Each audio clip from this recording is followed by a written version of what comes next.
Olá pessoal, tudo bem? Aqui é o professor Ricardo, hoje trazendo para vocês mais uma aulinha nossa de algoritmos, né? Onde nós falaremos de estruturas homogêneas de dados em dimensões, tá? É importante salientar que a gente vai ver essas estruturas, né, seguindo o nosso livro de referência do Manzano, né? Então, pode ser que existem algumas outras literaturas um pouquinho diferentes, tá? Então, deixa eu passar aqui para o nosso ambiente de apresentação, certo? Então, seguinte, pessoal. Qual que é a ideia básica dessas estruturas homogêneas de dados, né? Normalmente nós temos alguns programas que eles utilizam de diversos valores, né? Então nós temos algumas variáveis que elas devem ser criadas na sequência, né? Então, por exemplo, assim, vamos imaginar que nós tenhamos um programa onde tem que ser inseridos 10 nomes diferentes de usuários, né? Ou daqui a pouco 10 notas diferentes, ou então uma quantidade de notas que nós não temos como saber previamente. Então, nesses casos, né, ficaria muito complexo ou extremamente grande, né, a gente fazer a construção dos nossos algoritmos utilizando variáveis simples, né, ou essas variáveis que não são uma estrutura de dados, né, o que acaba limitando, de certa forma, a nossa programação, né. Então, por exemplo, lá nós temos um programa que recebe 10 notas. Se nós quisermos manter o histórico dessas notas que foram digitadas, nós teríamos que criar 10 variáveis nota, né? Então, nota 1, nota 2, nota 3, por exemplo. Ou, em outro momento, como a gente viu até agora, então eu armazeno apenas o último valor, né? Eu acabo não armazenando os valores intermediários, tá? Então, o que acontece? Acabam existindo algumas técnicas, né? Algumas estruturas, na verdade, que nos permitem otimizar e armazenar esses valores intermediários, tá? Para um uso posterior ou para qualquer outra finalidade, né? E essas estruturas elas são chamadas de estruturas homogêneas de dados, né? Em dimensões, tá? Existem outros nomes. Em alguns lugares na literatura vocês vão encontrar, por exemplo, variáveis indexadas, variáveis compostas, arranjos, vetores, matrizes, conjuntos e até mesmo arrays, tá? Mas no fundo todas elas fazem a mesma coisa, tá? Existem algumas linguagens de programação, inclusive, que chamam de listas, por exemplo, tá? Todas essas nomenclaturas, na verdade, são para definir as mesmas técnicas ou o mesmo tipo de variável, tá? Qual que é a ideia? Existem tanto as estruturas de dados que elas são homogêneas quanto as que são heterogêneas, tá? Isso diz respeito ao tipo de dado que é armazenado. Então, nesse primeiro momento, nessa aula de hoje, a gente vai ver apenas as estruturas de dados homogêneas, tá? Ou seja, no que eu crio essa variável, essa estrutura de dados, ela sempre tem que armazenar valores do mesmo tipo. Essa que é a premissa dela, tá? E dentro dessas estruturas de dados homogêneas, existem as unidimensionais e as multidimensionais, que são os dois tipos que nós veremos hoje, tá? Então, olha só. Quando nós criamos essas variáveis compostas, ou esses vetores, essas matrizes, né, listas, vai depender de como vocês querem chamar, normalmente a gente coloca uma quantidade de elementos, tá? Esta quantidade ela pode ser estática ou dinâmica, como a gente vai ver, tá? Mas mais importante que isso, nós temos que definir um tipo dela, tá? Então, quando eu crio esse conjunto de elementos, né, eu sempre vou ter um tipo atrelado a ele. Mas aí vocês podem estar se perguntando, tá, professor, mas se eu tiver dentro da mesma variável diversos valores, como é que eu acabo acessando, né? Então imaginem assim, sempre visualizem que nós criamos essas matrizes, vetores ou esses arrays, sempre visualizem no formato de uma tabela, que isso vai acabar facilitando para a gente, tá? Então sempre nós vamos ter dentro desse espaço memória, essa nossa tabela armazenada lá, né? E nós vamos ter um índice, tá? O que é basicamente esse índice? É a posição que o nosso elemento, nosso valor está ocupando lá dentro, tá? Então passamos a ter um novo conceito aqui, né? No qual eu vou ter a minha variável e também tenho um índice. E o nosso valor, o dado que está armazenado, a gente acaba chamando de elemento, tá? Então eu vou ter, por exemplo, uma variável notas, né? Nesse exemplinho que está aqui, que é armazenar 10 notas diferentes de um aluno. Então eu vou ter dentro da minha variável notas, eu vou ter 10 índices com 10 notas diferentes lá dentro, tá? Então, por exemplo, como é que isso funcionaria, né? Então imaginem aqui uma representação de uma matriz unidimensional, né? Ou então lá, como eu tinha explicado para vocês, imaginem sempre essa tabelinha, tá? A primeira dimensão que nós teremos nas nossas matrizes, né? Sempre pensem ela como se fosse essa linha, tá? Claro, a gente pode representar ele no formato aqui, de colunas ou no formato de uma única coluna com linhas, tá? Mas o importante é que vocês tenham claro esse índice aqui embaixo. Ó. O que vai acontecer? A gente pode acessar essa nossa matriz de uma forma ordenada, né? Então acessar o primeiro elemento, depois acessar o segundo elemento, o terceiro elemento, o quarto elemento ou o quinto elemento. Como também nós podemos acessar de uma forma aleatória, tá? Então não preciso, por exemplo, passar do primeiro e do segundo para pegar o terceiro elemento aqui, tá? É muito importante isso e é bem fundamental que vocês entendam isso, tá? E esse número de posições ele corresponde ao tamanho dessa nossa matriz, tá? Ou desse nosso vetor, ou dessa estrutura de dados homogênea de dados, tá? Então sempre pensem nisso. Se eu tiver lá uma matriz de tamanho 5, eu vou ter 5 elementos lá dentro, tá? Isso que é muito importante. O que acontece, pessoal? Existem algumas linguagens de programação que nós chamamos que são o zero-based, ou baseadas no zero. O que acontece? Aqui, né, a gente está vendo que a nossa matriz, ela que possui 5 elementos, ela vai ter o primeiro elemento, vai ter o segundo elemento, vai ter o terceiro elemento, o quarto elemento e o quinto elemento. Depois a gente vai ver um exemplinho para ficar mais claro, né?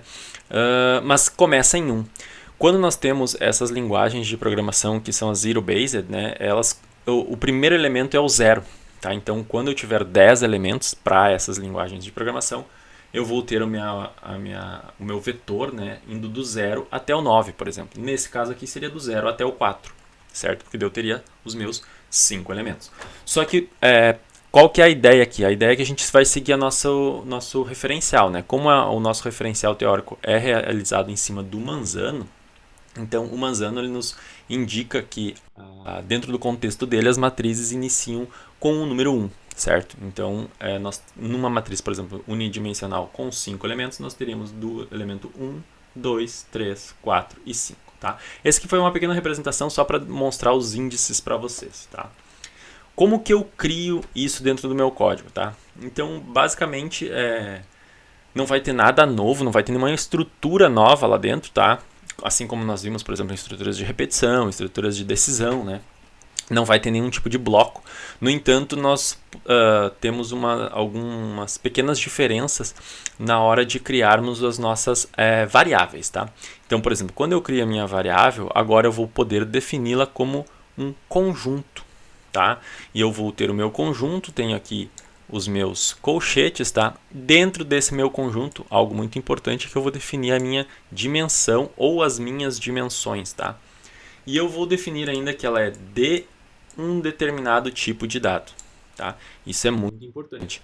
Por quê? Porque nós estamos falando de estruturas homogêneas de dados. Logo, se são homogêneas, todos os meus dados, todos os meus elementos precisam ser do mesmo tipo. Tá? E é aqui que nós definimos o nosso tipo de dado.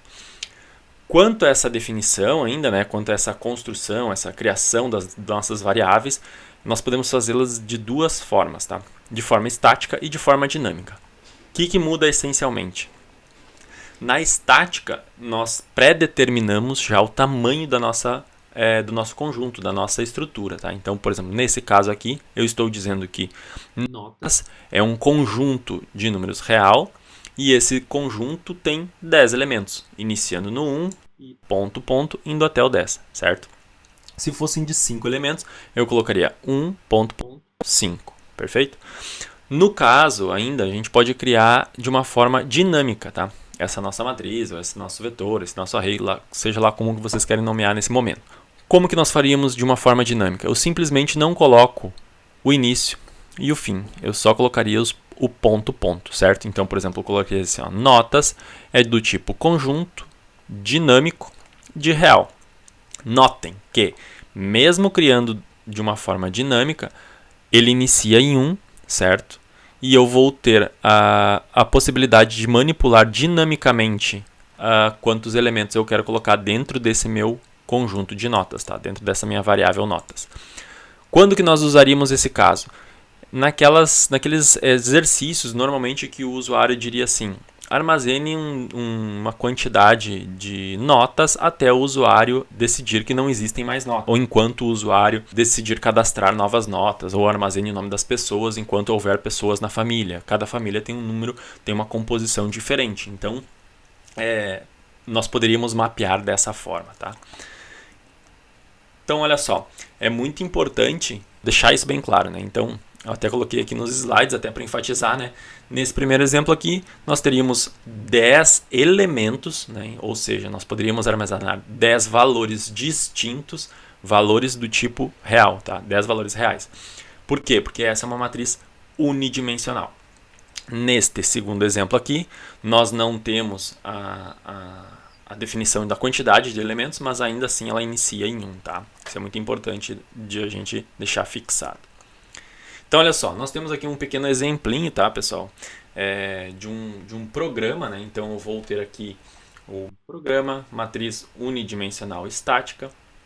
Tenho aqui minha definição de variáveis. Percebam que, ao invés de eu definir o tipo direto aqui em notas, agora eu coloco assim, ó, um conjunto que começa no 1, vai até o 8 e é do tipo real, tá?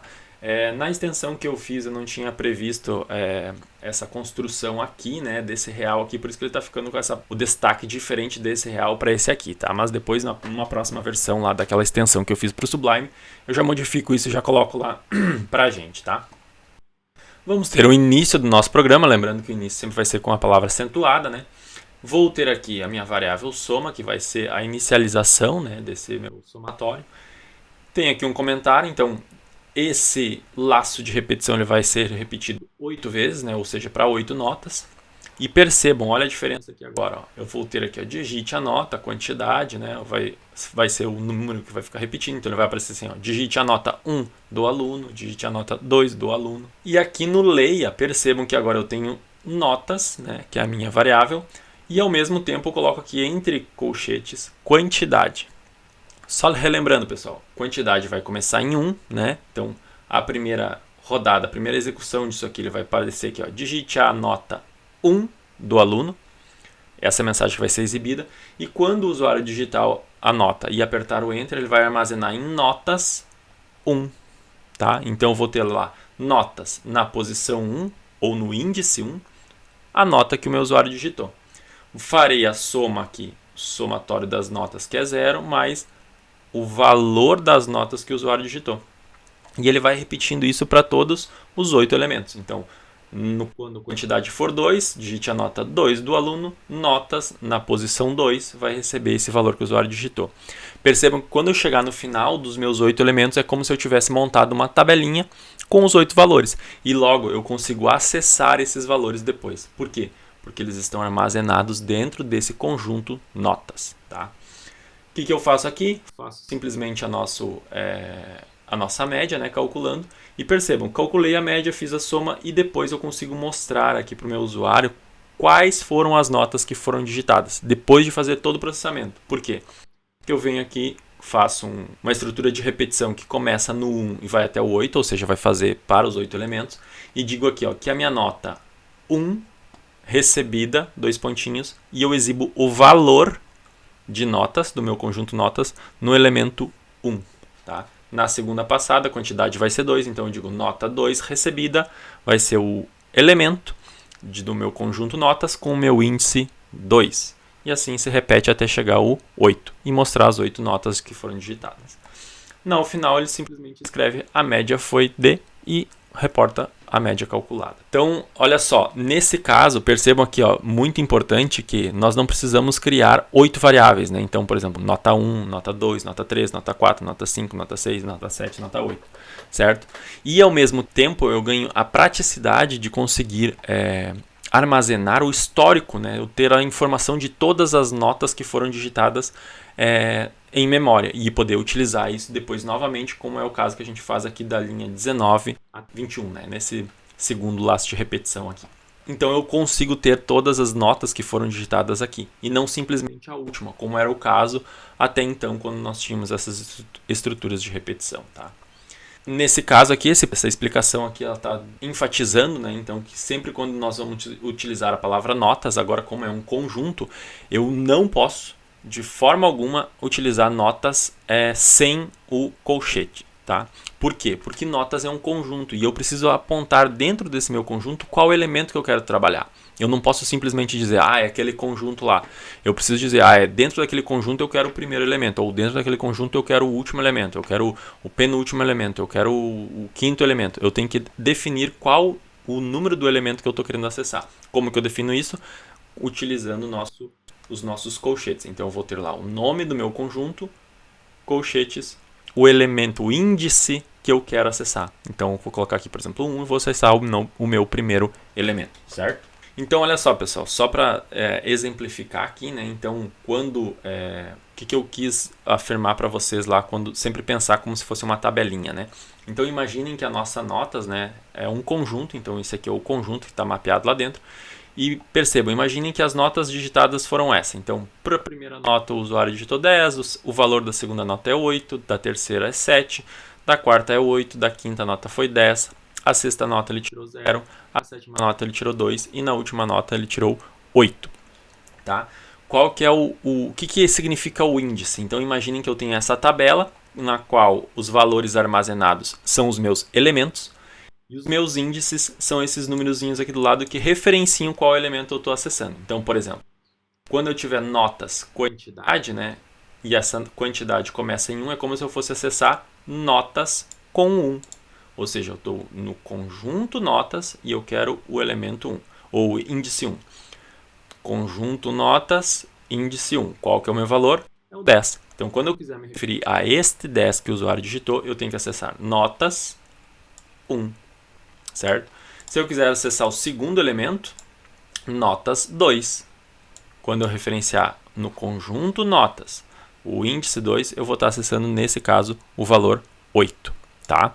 Então, prestem muita atenção nisso e sempre referencie conjuntos utilizando o índice junto. Tá? Claro que neste momento aqui, por exemplo, como nós temos uma estrutura de repetição, eu posso acessar os meus índices utilizando o meu próprio contador aqui, quantidade, né? Que vai variar de 1 até 8, então ele vai repetir isso aqui de 1 até 8, certo? Por isso que nós conseguimos armazenar aqui as notas que foram digitadas na primeira passada, por exemplo, o 10, na segunda passada o 8, na terceira passada vai aparecer digite a nota 3 do aluno, né? E ele vai armazenar aqui no nosso índice 3 o elemento 7, depois o 8, 10 e assim sucessivamente até termos 8 notas, porque foi o que foi definido aqui nesse algoritmo, ou um outro número qualquer. Tá? Se eu tivesse aqui 1 milhão de elementos, então de 1 a 1 milhão, eu teria aqui para a quantidade de 1 até 1 milhão, e isso seria repetido, e eu teria aqui o meu conjunto com 1 milhão de elementos. Tá? Quando eu tenho a alocação dinâmica, ela funciona levemente diferente. Tá? Porque o que acontece? Nós não temos o controle pré-determinado, né, de quantos elementos nós teremos dentro desse conjunto, tá? Isso nos permite um tipo de construção muito interessante, tá? Com uma funcionalidade muito boa, que é o quê? Nós conseguimos, combinando essas estruturas homogêneas de dados com uma estrutura de repetição condicional, nós conseguimos construir conjuntos com o tamanho exato que o usuário quer, sem ter que fazer uma pré-definição, certo? Então, olha só, por exemplo, neste caso, estamos alterando aquele nosso exemplo, né? Então, ao invés de nós termos aqui o nosso conjunto informando aqui que seriam 8 elementos, né? Então eu tenho aqui uma alocação dinâmica, eu só disse que nós vamos criar um conjunto que se chama notas. Então imaginem que nós criamos uma tabela, mas eu não disse quantas linhas ainda eu vou ter na minha tabela. Percebam que agora eu vou ter aqui uma variável quantidade, né? Que começa em 0, e quando eu crio aqui a minha estrutura de repetição condicional, né? Eu vou ter aqui, por exemplo, o repita, mas poderia ser qualquer uma das outras, tá? Eu vou inicializar aqui, eu vou começar a contagem do quantidade incrementando 1. Por quê? Porque minha quantidade inicia em 0. Como o meu índice para o primeiro elemento é 1, então 0 mais 1, a minha quantidade passa a ser 1. E aí ele vai fazer essa pergunta. Digite a nota 1 do aluno. Notas na posição 1, né, sempre no índice 1, vai receber esse valor que o usuário digitou, vai fazer a soma, e ele pergunta neste momento para o usuário se o usuário quer inserir outra nota, sim ou não. Tá? Se o usuário colocar a opção sim, o que ele vai acontecer? Essa estrutura, né, ela diz aqui que quando o meu condicional ele é falso, se repete. Se o meu condicional for verdadeiro, ele sai do meu laço. Então, até que opção é N. Não, o usuário digitou sim. Então, repete. Vem aqui, quantidade, que é 1, vai ser incrementada em 1, passa a valer 2. Vou ter aqui, digite a nota 2 do aluno. Notas na posição 2, vai receber o valor que o usuário digitar. E assim sucessivamente, tá? Vai perguntar aqui novamente para o nosso usuário se ele quer outra nota ou não. Se ele quiser outra nota, né, pressionando sim.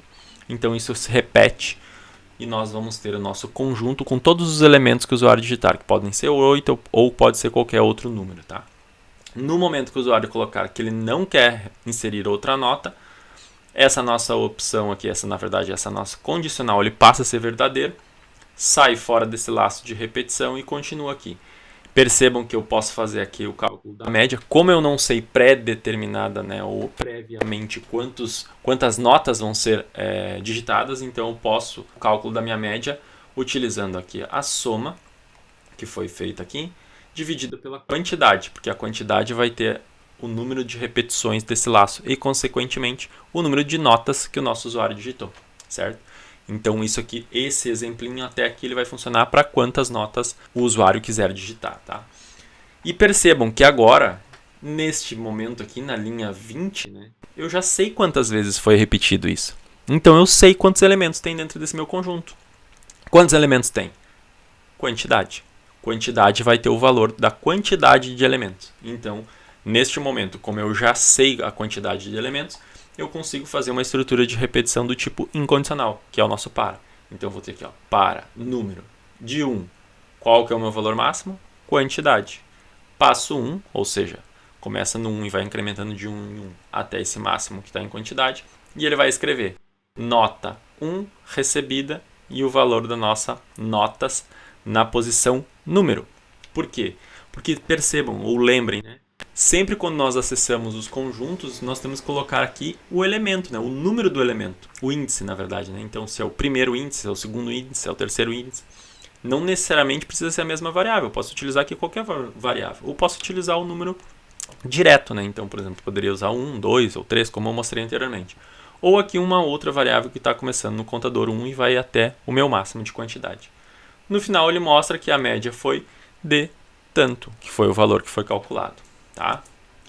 Então isso é muito importante, pessoal, que vocês tenham essa diferenciação entre os dois tipos de alocações, né? Então aqui só uma explicaçãozinha, né?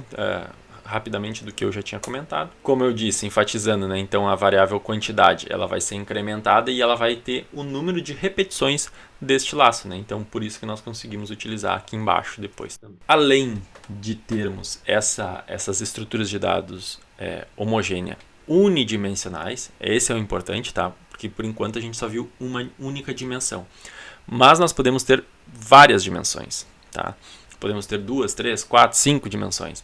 Quando nós começamos a pensar em um maior número de dimensões, começa a ficar um pouquinho mais complicado para a gente poder visualizar no formato de uma tabela, tá? Acaba ficando um pouquinho mais complicado, mas eu quero que vocês tentem abstrair isso, pelo menos nesse momento, simplesmente para a gente entender, tá? O que vai acontecer? Olha só. Assim como unidimensionais, as multidimensionais a gente cria de uma maneira estática ou de uma maneira dinâmica. Então eu posso definir previamente quantos elementos eu quero ou que o meu usuário define isso em tempo de execução. Outro detalhe muito importante é que quando eu tenho as estruturas de dados homogêneas, mesmo elas sendo multidimensionais, todos os valores têm que ser do mesmo tipo. Tá? Então, isso é uma premissa básica que vocês não podem esquecer. Como que eu vou definir as multidimensionais? Da mesma forma, vai mudar muita pouca coisa. Tá? Então, eu vou ter aqui o nome da minha variável, a palavra reservada a conjunto, D, onde eu vou colocar o tipo de dado. E olha só que interessante. Agora eu passo a ter aqui quantas dimensões eu quiser. 2 ou mais dimensões. Eu simplesmente tenho que definir a quantidade de elementos. Então, nesse caso aqui, nós teríamos que nossas notas possuem um conjunto de, e aí é por isso que eu penso normalmente em tabelas, tá?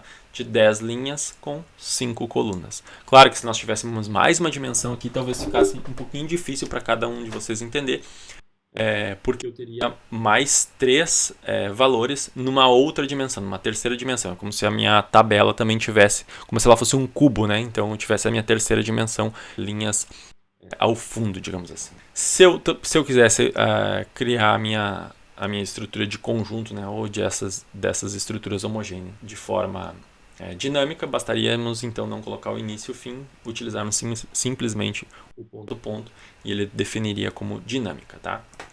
Então aqui, pessoal, só representando aqui, né, pra gente, então sempre imaginem que é como se eu tivesse duas dimensões, né, nesse caso, é como se eu tivesse uma tabela, tá? Então o que vai acontecer? Eu vou ter aqui o meu conjunto A, né, a minha variável homogênea de dados, que vai ser do tipo inteiro. E eu estou dizendo assim, ó, que a minha primeira dimensão vai ter 2 elementos e a minha segunda dimensão vão ter 4 elementos, tá? Então no total eu vou conseguir armazenar 4 elementos para cada elemento dessa minha dimensão inicial aqui. Então no total é como, eu imaginem, né, que é como se eu tivesse assim, ó, duas linhas com 4 colunas, certo? Então se eu tiver duas linhas com 4 colunas, logo eu vou conseguir armazenar 8 elementos no total. Claro que eu poderia ter uma matriz aqui multidimensional com 3 dimensões.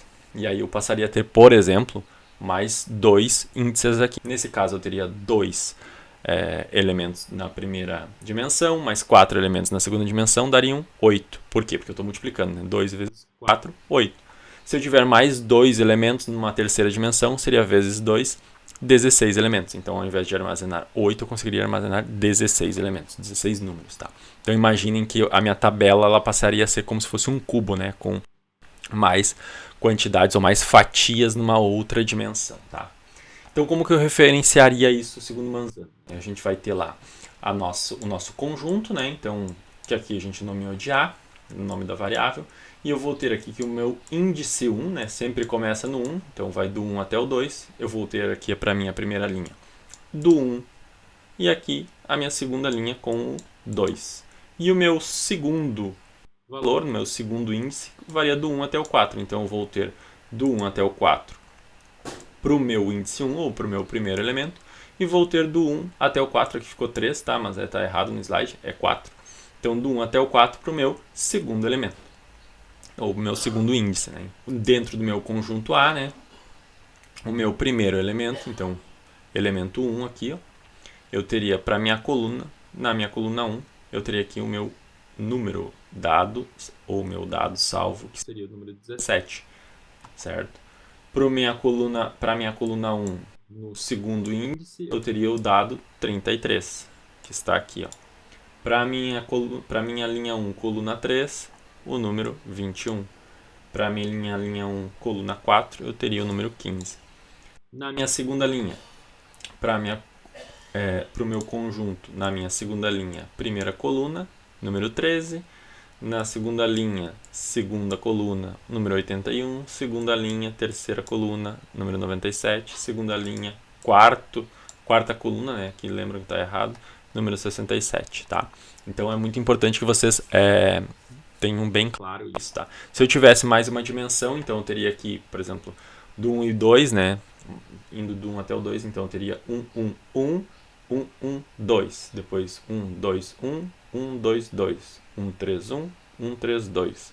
1, 4, 1, 1, 4, 2. Por isso que eu conseguiria armazenar o dobro de elementos aqui, né? Então eu teria 8, eu passaria a ter 16. Se fosse 3, né? Então do 1 e do 3, eu, ao invés de 8, eu teria 8 vezes 3, eu teria 24 elementos armazenados, tá? Seguindo aqui, então, tem aqui o meu exemplinho, né? Um programa bem corriqueiro, né? Só que com duas dimensões, então vou ter aqui a nossa matriz agora multidimensional. E eu quero que vocês façam o seguinte, façam um exercíciozinho. Vejam se vocês conseguiram pegar tudo que foi passado até agora, pausem o vídeo aí, né? E tentem fazer o teste de mesa para esse algoritmo aqui. Então o que vai acontecer? Eu tenho aqui a definição das minhas variáveis, né? Que essa aqui é de conjuntos, que tem duas dimensões, então é como se eu fosse ter uma tabela com duas colunas e duas linhas e 4 colunas. Tem aqui que é do tipo inteiro, tem aqui outras duas variáveis do tipo inteiro. Tem aqui dois laços de repetição, um dentro do outro. Então esse primeiro laço ele fica se repetindo para cada uma das linhas, né? E esse segundo laço para cada uma das colunas, tá? Então percebam aqui, ó, até que eu vou nomear as minhas variáveis, né? Eu vou acessá-las sempre dentro do meu grupo, né? O meu array aqui, a minha estrutura, minha variável composta, e a minha variável composta de dois índices, porque eu tenho duas dimensões. Então por isso eu tenho aqui, ó, o valor do contador 1 e o valor do contador 2, tá? Depois de receber todos os dados, né, o que eu faço? Eu escrevo na tela essas opções aqui. Então tentem fazer esse teste de mesa, tá no final dos slides aqui, a gente já vai passar, tá? Então o que ele vai fazer? Na primeira ele vai escrever a linha com o contador, né? Depois ele vai escrever a posição, né, com o contador e 1 e contador 2 e vai fazer a leitura desse valor. Depois que fez a leitura de todos os 8 valores, o que ele faz? Ele exibe esses valores, certo? Então aqui está o nosso teste de mesa, tá, pessoal? Então ele vai imprimir aqui a linha 1 e aí ele vai fazer o contador 1, né? Vai deixar de ser nulo e passa a valer 1.